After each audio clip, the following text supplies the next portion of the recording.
What are spirit guides? Do we all have them? How many do we have? What's their purpose? What do they look like? Those are some of the questions that I will be answering in today's video.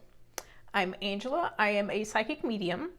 And if you like psychic medium stuff, spiritual stuff, cryptids, aliens, paranormal, anything like that, make sure you hit the subscribe button and hit the bell so you're notified when I post. So let's get into today's video. What are spirit guides? So spirit guides are enlightened entities that are with us throughout our entire life. They are with us from the moment we're born to the moment we pass away, and they help us. They have no other purpose for being with us but to help us, and they help to guide us when we listen, because we still have free will. We can make our own choices. We can do whatever we want. So they're literally like a guide. And as far as what they are, they're not spirits. They're not past loved ones. They are like enlightened light beings. They are very high vibrational beings or entities, whatever you want to call them. To me, I think that they were once like us. They came to earth. They were souls that were, that came to earth. They did their time. They learned all their lessons. And then once they were done, they literally ascended. And now their job is to help us, is to help the beings and the souls that have to come back and have to keep, learning our lessons. Their job is to help us. So they help to guide us when, like I said, when we listen, because we don't always listen. But yeah, they're always around us. They're not judgmental, so they don't care what you're doing. They are always around, but they do not care what you're doing. What you do is your choice, regardless of how they're trying to guide you. So they do not judge. They do not have any of those negative emotions toward you. They are literally here to help guide you through this life. How many spirit guides do you have? Well, from my experience with connecting with people during psychic readings and talking to spirit guides, I know that every single person has one or two that are basically around their entire life. They stick with them their entire life. I do think that at times when we go through certain things in life, others will come in to help. It's almost like a specialist. Maybe like I'm trying to think of how to describe it. It's basically like a specialist, like a guide that specializes in whatever we're going through in life at that time. And they'll come in and they'll help us for a short period until we get through that part in our life. And then they, move on to the next person. But we do have at least like one or two that stick around and they don't go anywhere. And they're always with us, and they are literally helping to guide us through life. Our entire life, every situation, they try to help us. So we can have multiple throughout our lives.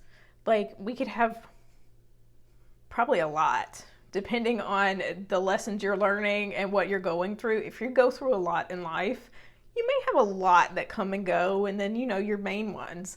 But yeah, we'll have a lot, and they'll always try to send you signs to help you out. They'll try to, your intuition, whenever your intuition kicks in, that's your spirit guides trying to help you out. So that's why it's good to always listen to your intuition.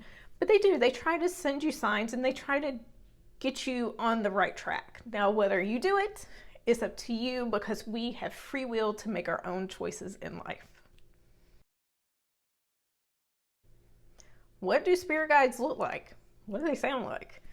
Well, that's different for everybody, because everybody has a different way of perceiving them. So perception is a thing, and they will only show up in ways that you will accept them. So I think for some people, they may when they're connecting with them, they may see them as angels, because that's what they'll understand, and that's what they'll accept. Some people may not even see them at all. They may just hear them. There's different ways that they will show up for you, and there's different ways that they could look. I've heard some people describe theirs as animals. Some people, I guess they feel comfortable with animals, so they show up as an animal. But basically, a spirit guide can show up to you however they want to and however you are going to accept them. How can you connect with your spirit guides? So the easiest way that I have found to connect with your guides and to really get messages from them is through meditation. And you can do a guided meditation, you can do just a regular meditation depending on how comfortable you are meditating. And you can also do some other types of meditations. So you have the guided meditations and like the regular meditation where you're quieting your mind and you're listening and that kind of stuff. But some people can't do that, and that's okay. Walking in nature is very, very calming and very grounding, and that can also help you connect. There's also a meditation that I teach where you take a candle, you put it in front of you, and you try to focus on the flame. You keep your eyes open and you just focus on the flame. And that type of meditation is really good for people with anxiety that can't like shut those thoughts off. So you could try focusing on the flame to try to bring your focus inward, and that could help you connect. I do have a guided meditation on my YouTube, and I'll link it at the end of this video that you can listen to try to help you connect. Now, when you connect, be very open-minded. Like I said, they are going to show up for you however you will accept them. And they'll also show up for you at your level. So if you have not developed any psychic clairs, they may just show up as a feeling. You may not hear them. It may just be this feeling you get. It could be you hear them. It could be that you see them. If you're a very visual person, you may see them.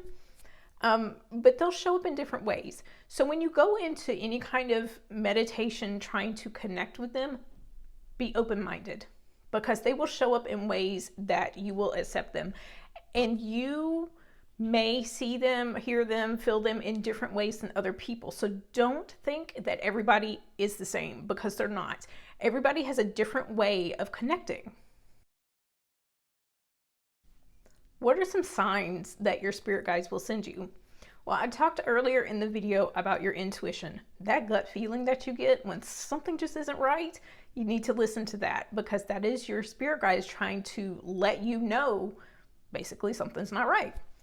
So you have your gut feeling, you have your intuition, however you receive your intuition. Sometimes it could just be, a feeling that you get. Sometimes it could be, you could hear something. So there's been times when I was somewhere I didn't need to be. This is when I was younger. I was somewhere I didn't need to be, and I heard it I heard somebody say, run. I was like, run? Why do I have to run? And a situation happened after I left, because I was like, okay, maybe I just need to go, because I don't know where that came from, but maybe I just need to go. And I left, and then a big situation happened that I really didn't want to be in. So sometimes it may be something as simple as that, as you hear that little voice in your head that tells you, hey, something's wrong, you need to leave. It could be that. A lot of times you will see repeating numbers. That's very common when it comes to spirit guides sending you messages. If you're on the right track, you may see repeating numbers a lot. And you can also Google them to see, because numerology numbers, and you can Google them to see what those numbers mean and see if that, applies to your situation at the time. But repeating numbers is usually a sign that you are on the right track. Some people see feathers. I personally do not from my spirit guides. I do not see feathers, but others, that's one of their signs. And anytime you have a question about something going on in your life, like maybe you have a decision coming up and you don't know if you should pick decision A or decision B, you can ask for a sign. Literally ask your guides for a sign and be like, okay, if I should go this route, send me this sign. If I should go this route, send me this sign. And it could be like seeing something or hearing something. It needs to be simple. Don't make it complicated. Don't overcomplicate things. But ask them for a sign and they'll send it to you. Like, you'll see it. So there's multiple ways that they try to communicate. But like I've said, it's up to us to see the signs. It's up to us to listen, because we have free will to make our own choices.